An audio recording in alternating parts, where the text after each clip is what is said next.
9-to-5 job. Yes. A white-collar job. It's a must we all run to Nairobi so that because it's only Nairobi that there's good jobs. We forget there's agriculture. There's people who make it. You can make it anywhere you are. It's the mindset. And with the learning disability children, this is where, you know, I said there's a lot. We're really far behind in Africa. So I thought we need to do a lot in terms of the awareness, in terms of the societal mindset shift, and also the resources. The government needs to change in the way they help these people, because at the moment it's zero. It's zero. So it's zero. It's okay. It's zero. It's zero. So there's zero help. But, you know, in terms of help, this is where you and me and others come together and help. Because you start where you are with what you have. Yes. So here we are with Service for a Reason, seeing what we can do. And I'm not going to ask you why the passion of starting it in Kenya, because charity begins at home. True. And that's home. That's right. And also because I have a 10-year-old son with learning disability, born with Downs. And so here I am. It was probably for such a time as this that he came into my life. Now I have the passion to help others. Yes. In fact, I was coming to my next question, which what inspired you to start? And I know there's a lot of charities out there. You could have picked anything. So why learning disability? Learning disability because I wear the shoes of a special needs mom. So I know the challenges we face. So I thought I should give back where I came from, Kenya, because I saw there's a great need. They have absolutely nothing. The children don't go to school. Having come back from Kenya in December and met a few special needs families, the children don't go to school. The facilities are not there. The schools that are out there are not very well equipped. So it really is a case of starting from scratch, from the ground up, and of course trying to lobby it with the government, with the people in power, and see how can they help. Because at the end of the day, these children belong to the nation. They belong to everybody, and it's no good just hiding them away and thinking, right, we don't see you, we don't see your problem. Yeah, so if we don't see you, you don't exist. That's right, and the narrative has to change because I believe, and that's the main reason I said in starting the charity is that given the opportunity, given the chance, the children with special needs and the right education can become people, in society. They can contribute. They don't really have to be fed. Some of them can do something with their lives. They can do a part-time job. It's better than nothing. I mean, we're doing it even here in the UK. There's a lot of lobbying of businesses to get involved with employing people with disabilities across, the nation. And, when I heard that's what you're doing, is, we have a lot of people who complain a lot and they don't do anything. And for you to actually take it upon yourself and say, I'm going to do something. I'm going to make a change, okay? Because I know how it feels. Because my last born sister, she was autistic, and she died. May her soul rest in perfect peace. And we didn't know what it was. We didn't know what it was. And I don't really blame my parents for not caring. But because the whole family, we didn't really care. Apart from my little sister who follows me. She kind of the only person who was trying to understand my little sister. But I would say she really went through a tough time. We loved her to bits, but we didn't understand why she was different from us, what it was. And when I started realizing, or when I started learning, or when my journey changed and I came to this country, to be honest, that's when I started realizing, wow, so this is how you treat them. Okay. And I wouldn't say it was too late, because God still allowed me so much time with my sister for me to try and rectify what I didn't do for her as an elder sister. She went to Lutheran school. I don't know if you know a Lutheran school. There's a Lutheran school in Kisumu for children with special needs. Okay.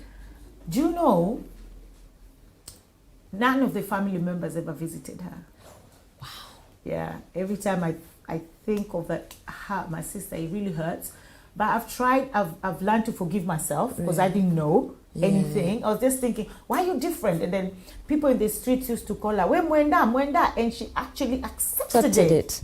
So every time somebody called her Mwenda, she would say, yeah, she will actually accept. So thinking back, that was really horrible treatment. And how many of them have been treated like that? And that is the lack of awareness and change in the mindset. There are all these stigmas that need to change. It's okay to have a child with a disability. It's okay to have a child that is in a wheelchair. It's okay for them to be out in the street, enjoying life like anybody else. Live freely and be respected for and being loved. out in the community and loved, of course. So this is where we come in now, Service for a Reason, and a lot of work to be done. A lot of work, because it's a lot to change the mindset of our people, of a nation, of families as well, that didn't know what was wrong or what is wrong with their loved ones. But it only starts if we can do all this work in terms of awareness and doing shows like this and getting people like yourselves on board and helping us spread the word, preach the word out there. So when did you start? When did you start with this? Well, the charity not long ago, maybe December time, I decided, right, I've got to do something. Post-pandemic, I just felt I needed to, because I looked at a few talk shows back home, Tuko Talks, and ladies being interviewed and, going through their difficulties with the children with disabilities. And I thought, it resonated with my spirit. And I thought I can do something. I can do better as a human being. I can do better. I could say, I'm okay here with my child. We're all good. But really, Are you? Can I say I can just close my eyes to those that need the help? So I chose to be a voice to the voiceless in Kenya. And hard work. Of course. But I relish the challenge. And, let the work begin. So here we are. So is it, okay, so since you started with this journey in December 2021, right? Since you started with this journey, how progressive have you seen? Have you seen rewards? Have you seen change? Have you seen... Well, we're just starting. Obviously, that's the beginning of the journey. But like I said, I was in Kenya on the ground looking at how we can help, looking at what is there, what is not there, meeting with the families of the children and listening to the parents and hearing what they really need. Was, of course, I came up with the overwhelming fact there was there are no schools. There are no schools for these children. There are no schools and they are tailored for special needs children. And not necessarily that. They could go to a mainstream school. Like here, it's normal for children with disabilities to go to mainstream school and have the support within the primary schools. That's the problem now. Because here in this country, when they have a special needs child in the normal school, then they have a support. They have the support, but this is where the government comes in because the government pays. But these are the things that should have been in place in places like Africa, from Kenya. But this is where we're starting from scratch, creating this awareness because, of course, we can only do so much, but we also need the government to implement some of these things to be able to help the wider community, all over the country, because obviously Nairobi, yes, I met the people. But what about in Mashinani? Yes. Where are those people? I'm sure they're everywhere. And they're in really bad state. I mean, I saw the ones that, that I saw there, of course, in the city, they're fine. But in the villages, in the localities, they're probably hidden away and probably not treated. Some of them call them, they are curse It's a That's curse. right. It's a cursed child. That's right. And that is when you said we need, first of all, to start with the breaking the mentality. The mentality needs to change. This child is not a curse. No. It's not a curse. Not at all. It's just some, is it biological? Yes, it is. And of course, it's common nowadays that a lot of people are born the way they are, but what is normal anyway? Exactly. What is normal anyway? And some of these things are really not profound. They can be just mine. I mean, like maybe your sister that was autistic, maybe she was not, everybody's on a spectrum. So maybe she was on a very low spectrum, as opposed to others are very high, and but you just need to change the narrative and take people as they are and treat them as human beings with love. Yes, that's what's lacking, the love. The love and the understanding of how to treat them as well, because if they knew how to treat them, they would have the schools for them. They would put these people in education, just not view them as vegetables to be put away to one side. I think this is me again being just using assumption, not, I don't have the figures or I don't have the whole truth, but it's just assumption. I think with the government, they can't bring anything on the table. They cannot bring anything in the economy. They can't add anything. So we don't need them really. Why should we waste our resources and to these people that cannot even bring anything? But it starts with you and me, obviously standing up and saying, I can do something. I mean, I only started a couple of months ago and we're gaining traction. So it's a case of doing, like you've got to stand up and, be a voice to the voiceless. Just like the politicians, they choose to represent the constituents. And this is where we need to change the narrative and say, right, you are representing constituents that also have special needs. So you need to look at the whole of your constituency and see not just part of it. That pleases you. Well, but you were chosen to represent the constituency. The whole constituency, not that's just right. part of it. And that's why I'm saying that I'm just coming here with the assumption about the government and also the parents. So for me, the government is, you're not going to bring anything in our economy. You're not going to help us in any way or form. So we cannot help you. We cannot waste the resources. We put you on the side. And then we have the parents who are ashamed of, what will people say about me? So they make it about themselves, forgetting that there's a person here. Yes. It's not about you, sweetheart. No. There's a child here. That's it's about right. this child. That's right. But it's because they're ashamed. Oh my God, people say, I'm cast. That's why I had a child like this. Or people say, people stop talking to me. So you're just thinking, you're being so self-centered and so selfish to a point that this is evil now. But it's also, they are overwhelmed. Don't forget, when you get the diagnosis, first, I didn't know I was having a child with Down syndrome. I only knew at birth. So then it knocks you for 6 because that was not what you expected. And it takes mental strength to be able to come back from that shock, to be able to say, right, it is what it is. Let me soldier on. Let me soldier on. But everybody is on a journey. So we soldier on from maybe 6 months from diagnosis, or 7 months, or a year, or 2 years, because everybody takes things and the shock differently. So it's not just about, yes, they're selfish. No, there is the element of how do I cope? It's overwhelming because you don't know how the future is going to turn out for this child, right? You are expecting what they've told you, the worst case scenario. But to be honest, it is a case of just a day at a time and enjoying the journey with the child. Where I come from, or where I stand out, that's why I always call my show Stand Out, Speak Up. I'm always the devil's advocate, okay? So when you're soldiering on, what's happening to this child? Because you're soldiering on, taking time, because you're shocked. Yes. You don't know what to do.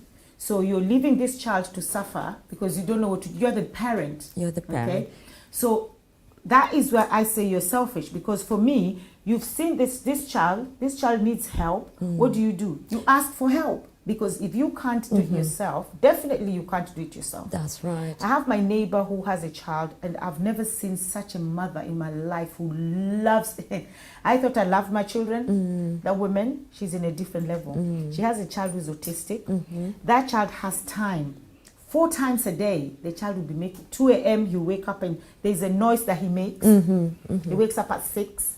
He wakes up at, so when he's making that noise, we have to wake up. Because you know how this walls are in this country. Yes. It wakes us up, but we have to understand. That's right. Okay, but this woman sometimes wakes up. She has all these black eyes because she's from Algeria, so she's very light skinned. I told her one day, why don't you get help? She said no, because that person will not look after my child the way I look after my child. And part of the services that we offer with the charity will be to offer family support. Thank you. That's better. That family support. So we've got different things that we propose to offer. The family support. So obviously when diagnosis comes in, it's a shock, you know, and we have a community there maybe for the parents to meet up and someone to just say, actually, it's not the end of the world. You know, I was once there 5 years ago, 10 years ago, 6 years ago, and there is that. And then we come in and offer the learning resources, you know, like the sensory lights, purely for those that are not verbal, like the autistic people. They might need the sensory therapies to help them communicate and enjoy, you know, like playtime, like all the other children. I saw my neighbor has one in her garden. Yes. She built it for the son. And also things like the equipment, wheelchairs for children. They're just not there. They're not there. So it becomes then a difficult journey for the parents to be able to lug this on their backs to take them to school. And of course, the schools also don't have wheelchair ramps. They don't have the facilities. They don't have the facilities. So then it's a case of, we can't really accommodate them. So then again, stay at home. So this is where we come in with the equipment and see, and also help the schools, the special needs schools that are there, and help them with the right equipment, the right, you know, make sure the facilities are okay, the wide enough doors for the wheelchairs, for example, all these changes that they can make, you know, work in conjunction with them. Other things like maybe providing daycare centers for the children that can come in maybe during the school holidays. They can still continue with some sort of learning, some sort of playtime, holiday club, whilst off school during the holidays. So these are the things we're trying to put in place, ready for when we're up and away. So right now, where are you? Are you just only based in Nairobi, or are you based We are else? based in the UK, obviously now, but we'll have a presence in Nairobi as well, because we need to be able to go out and see the children and be able to take the staff. So looking at summertime, maybe June, July time, to sort of get the things across to them and go and see what is happening, because you cannot just say we're sending stuff, but you really need to be on the ground to understand how is this being used, what sort of help is needed, what more can we provide, which place can we also go. We might be in Nairobi, then we hear there's a need in Meru, here a need in Embu, here a need in Kisumu. So touch base on all those different counties, because there's a great need everywhere. So how did you identify these people that you're working with already in Nairobi? Oh, how did you identify them? Well, from speaking to the parents and meeting them, they know, obviously, some of them have got the... Did you just walk in the streets of Nairobi and see? No. From the talk shows that had already established a connection. And from Tuko. Yes, so we'd been talking, and obviously when I went, we met. And then because we had the conversations, so leading up to then, and I said, here, this is what I'm trying to do. This is how I would like to help you. And some of them have got the actual organizations. There's a nice Down syndrome organization. Chair lady is a friend of mine, Penny, and they've got a very wonderful organization, T21 FSO Kenya, and they've done a fantastic job. I hear they've got about 300 Down syndrome children. 300. Who would have known? Wow. Who would have known? Just within Nairobi. I know they're nationally, and of course I've joined because I'm from diaspora, but I've joined because, you know, helping other parents and just being in touch with other parents, Kenyans, Africans, all over Europe.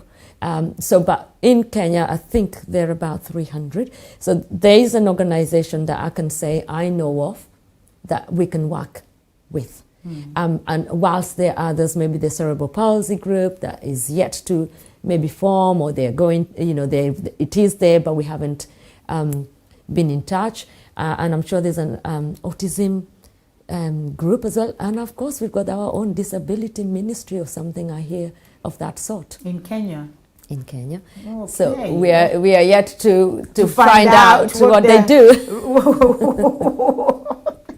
And how we can collaborate, of course, we can tap in because of course that is the government now side of it. The government can reach a wider range, really, because they're everywhere. So do you have, I know you said that because you're diaspora, you joined them, but do you have also a team of diaspora people you're working with? Like I'm affiliated with the Down syndrome group in Hampshire.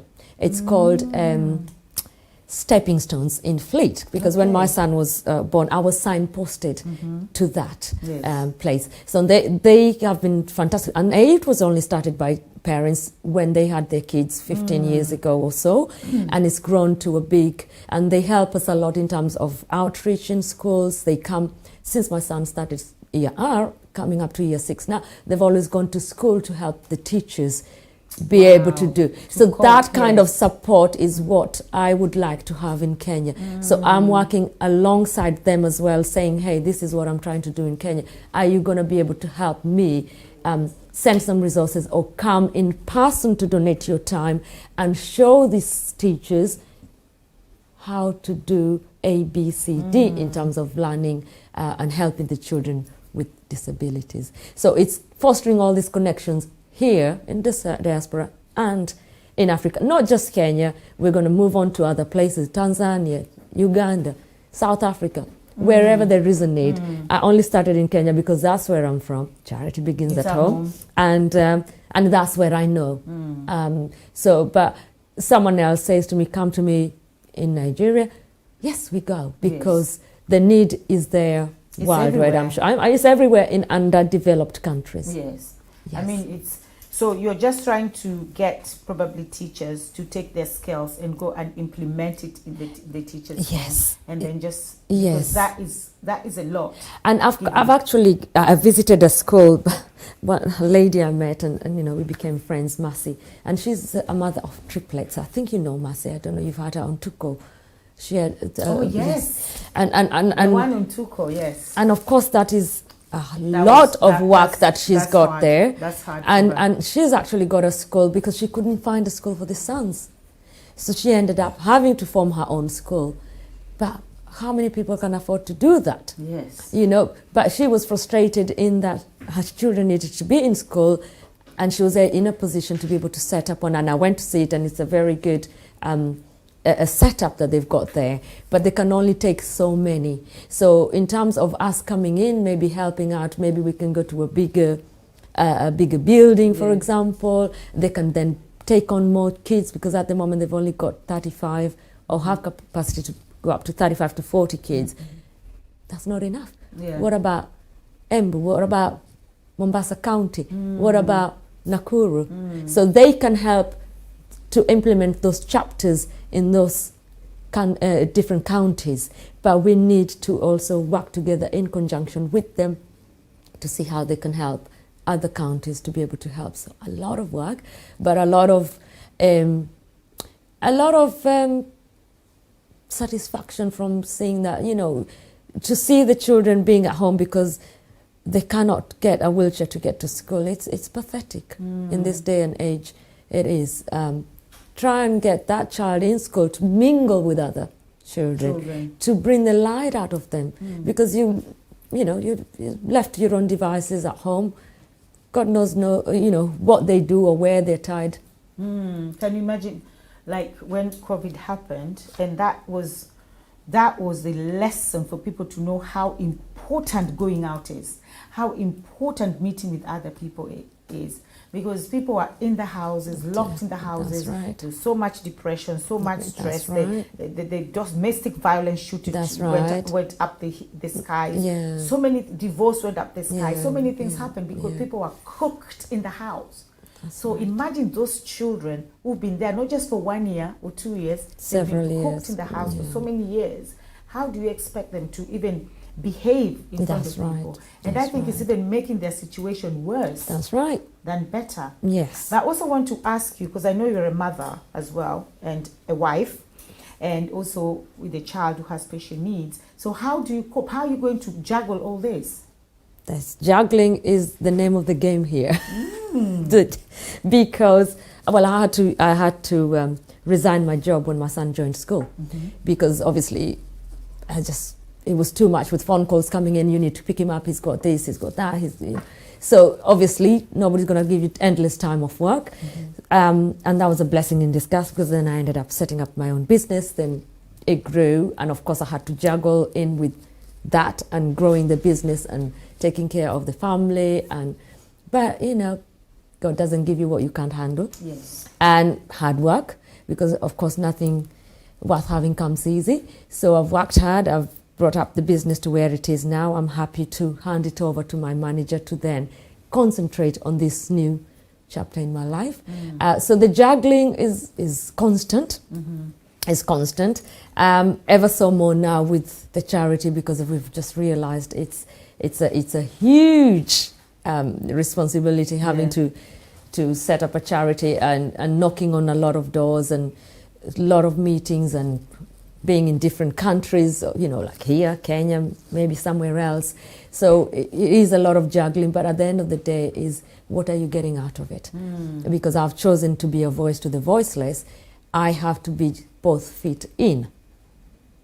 I'm happy with where my business is at the moment, to be able to shift it to other people, to delegate, for me to be able to, because I've got bigger fish to fry now. Yeah, so you've got bigger fish to fry. That's right, that's right. Even just today, because you came from really far. Yes. So even just this is a sacrifice. Even just this is part of that juggling here and there. It is. Because you drove for more than two and hours. I've got my lovely husband, obviously, holding the fort, because it's just two of us doing it. My family's in Kenya, and we've got to just hold the fort, the two of us. But you get on with life. It is what it is. It is what it is. What it is. Yeah. Bills still have to be paid. Businesses have to be run. And it's not really sitting there. I could have said, oh gosh, it is the end of the world here. What do I do? But sit back and complain, and obviously say, oh, why did it happen to me? But this is what you've been dealt with. Make lemons. You get lemons. You can make lemonade. Best lemonade out of it, isn't it? Because I could have said, oh well, quit my job and then that's it. I've got to look after this child and go on benefits or whatever. Nothing wrong with that for those that need it. But I thought there's more to my life. To be able to show my son that you can also become something. You are not, just because you're disabled doesn't mean it's not, you're not able to do things with your life. Disability is not inability. I just wanted to say that. So one of my friends always say that. No, because this is it, and we walk it, and we talk it, and we breathe it, and we live it, and we dream it.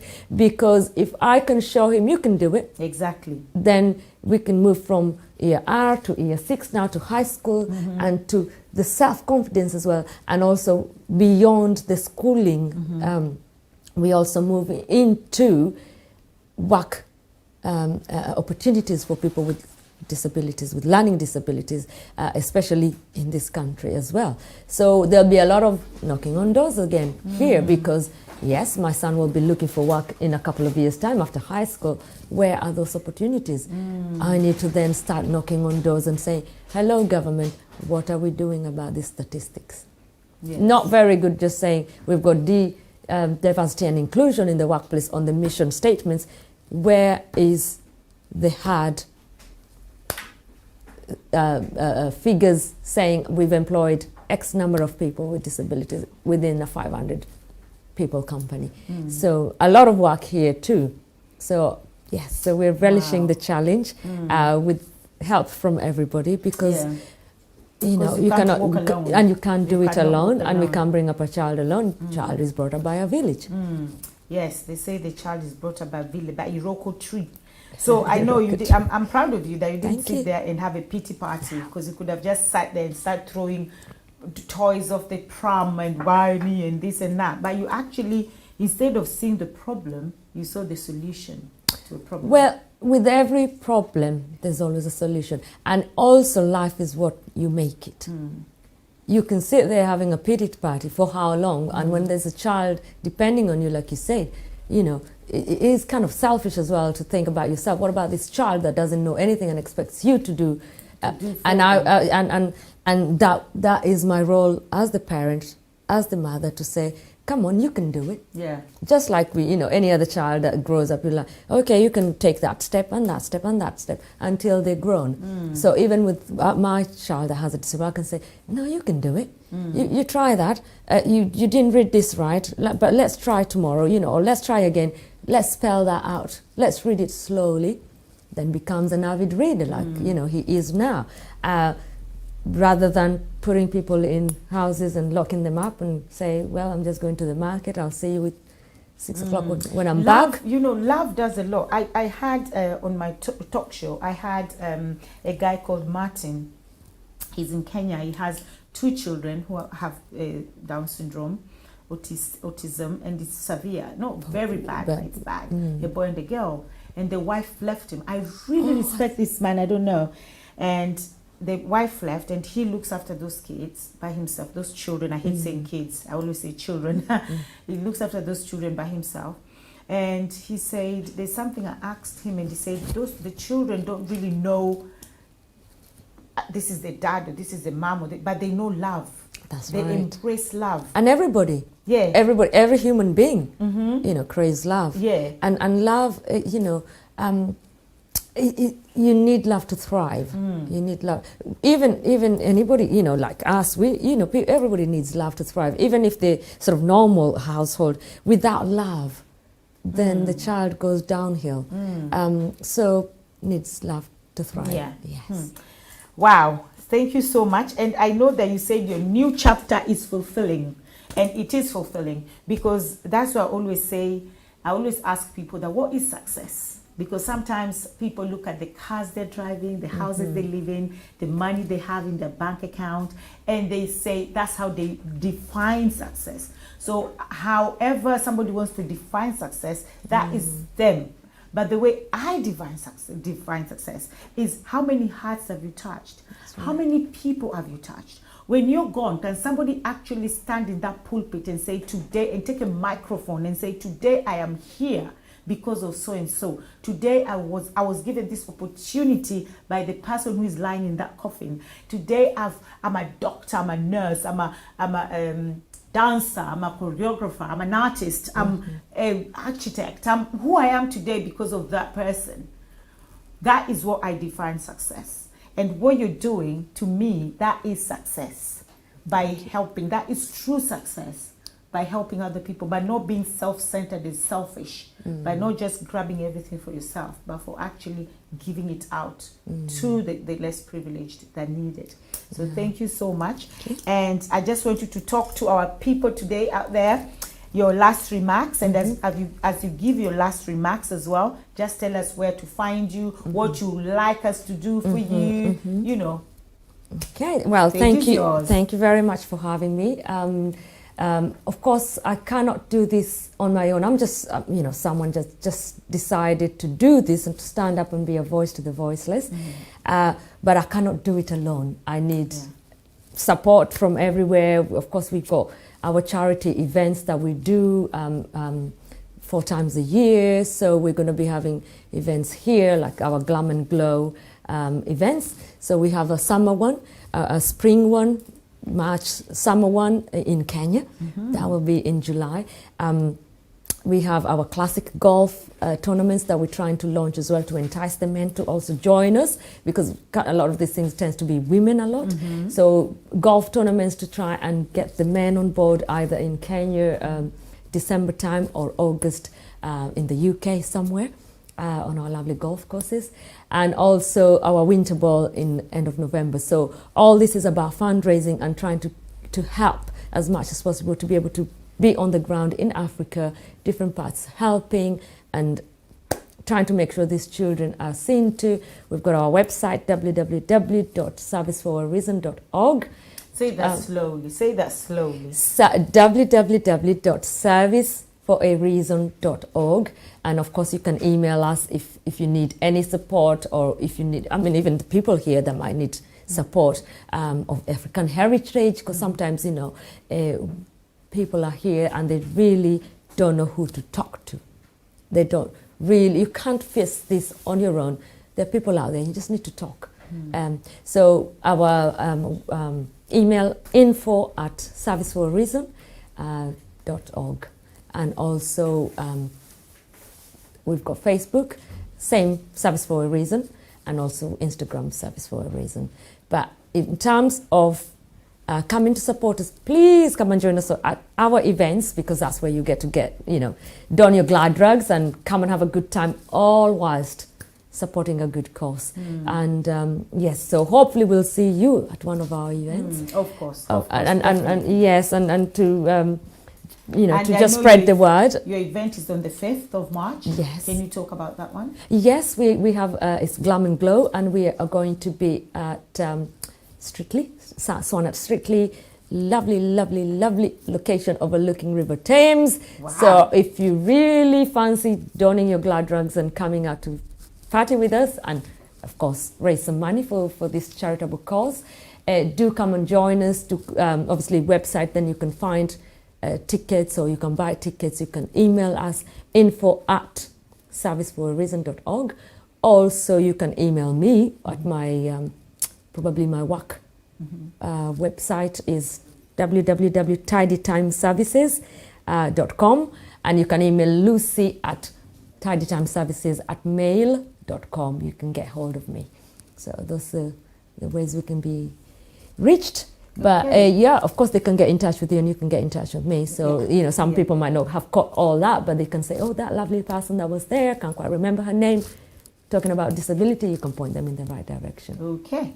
So thank you so much, everybody. Today we were talking about charity, and we had two powerful women here today. One was in Zoom. Her name is Taslim, and she has under MAM. Actually, I've been with the MAM Awards. They're the ones who started this charity last year as well. I think 2020, 2021, a lot of people started things which are good.